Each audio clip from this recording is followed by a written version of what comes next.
Pecinta sepak bola Indonesia, kali ini kakak akan memberikan berita-berita terupdate dan menarik seputar sepak bola nasional untuk kalian semua. Selamat menyaksikan!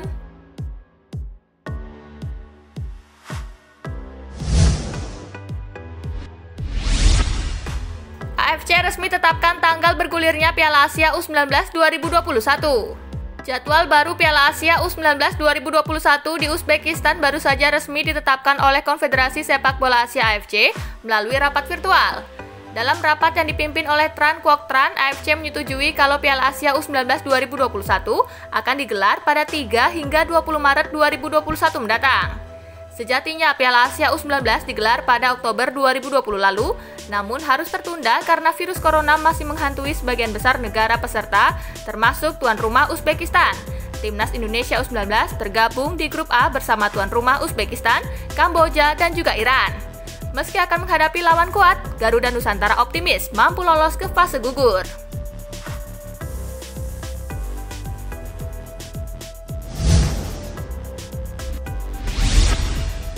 Sang agen wanti-wanti Egy Maulana Fikri sebut Witan bisa menjatuhkannya. Agen pemain Dusan Bogdanovic punya cara tersendiri untuk melecut semangat dalam diri Egy Maulana Fikri. Salah satu caranya dengan menduelkan Egy dengan Witan Sulaiman. Selama ini Egy Maulana Fikri dan Witan Sulaiman dikenal punya hubungan persahabatan yang akrab. Keduanya sama-sama menimba ilmu di Diktar Ragunan. Skill ciamik yang mereka miliki membuat Egy dan Witan sering dipanggil untuk membela timnas Indonesia. Kini Egy Maulana Fikri dan Witan Sulaiman sama-sama sedang berjuang di luar negeri.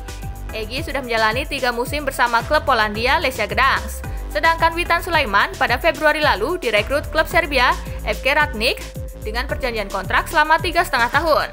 Saya ada kesempatan bawa Witan ke tim yang sama seperti Egy, tapi keputusan saya adalah membawa Witan ke Serbia. Kenapa?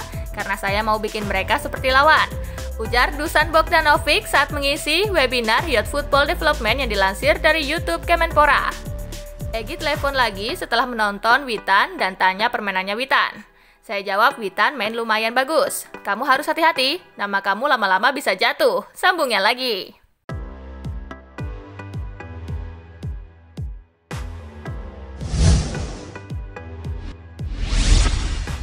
Bek Timnas Indonesia U19 tetap fokus kuliah.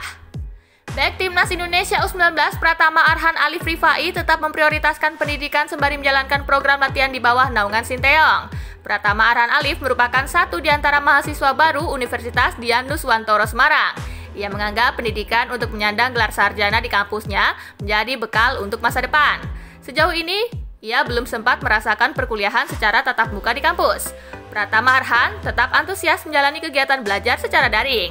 Perkuliahan secara virtual sangat membantunya, terutama saat membagi waktu dengan aktivitasnya di Timnas Indonesia U19.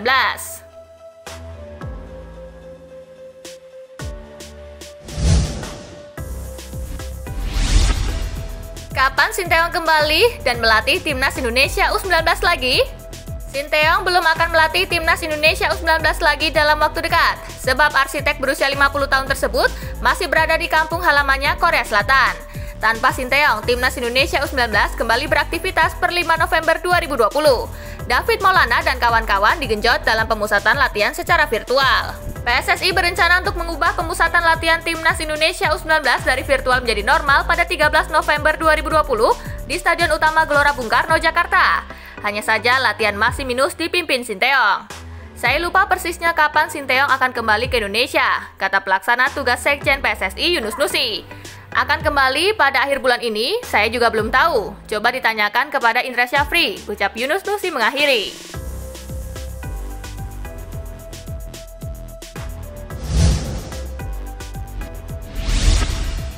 Tahun depan pelatih asing tak boleh sembarangan melatih klub Liga 1. Direktur Teknik Timnas Indonesia Indra Syafri menyebutkan pada tahun depan pelatih asing harus memiliki sertifikat atau lisensi yang dikeluarkan oleh AFC. Indra Syafri menyampaikan hal itu usai mengikuti rapat dengan Komite Teknik AFC pada Senin 9 November 2020. Setidaknya ada 5 keputusan yang dihasilkan lewat rapat yang dipimpin oleh mantan pemain Timnas Jepang, Kozo Tashima, yang menjadi Ketua Komite Teknik AFC tersebut. Salah satunya soal lisensi pelatih asing di negara anggota. Khusus untuk kursus pelatih, Indra Syafri mengatakan bahwa AFC menegaskan supaya negara-negara anggota tidak boleh menurunkan standar sertifikat atau lisensi pelatih. Mengingat pelatih yang berkualitas sangat penting untuk melindungi pemain dan menjaga standar tim tetap tinggi.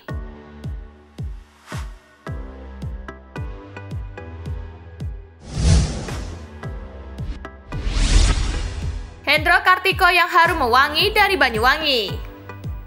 Hendro Kartiko memang dikenal sebagai salah satu penjaga gawang terbaik yang pernah membela Merah Putih.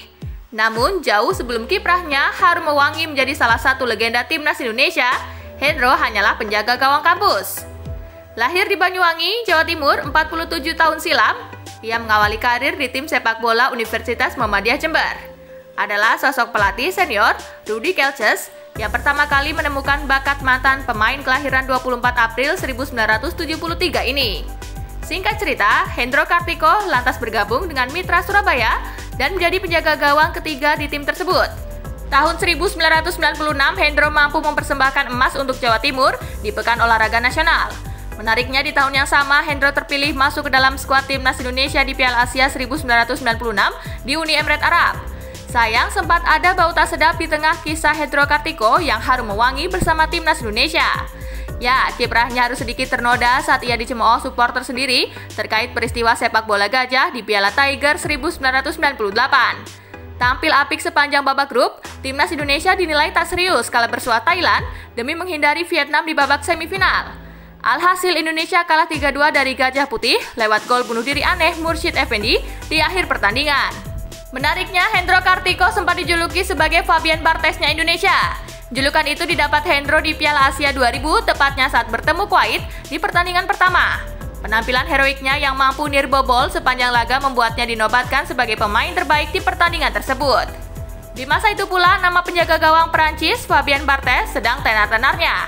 Karena Hendro dan Barthez memiliki kesamaan fisik, yakni sama-sama pelontos, maka muncullah julukan Fabian Barthez dari Indonesia kepada Hendro Kartiko.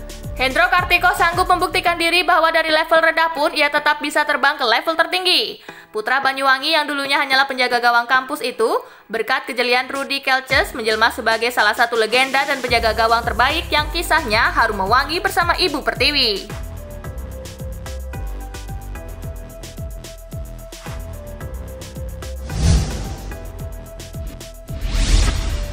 Nah, itulah tadi gengs, berita-berita menarik dan terupdate seputar sepak bola nasional.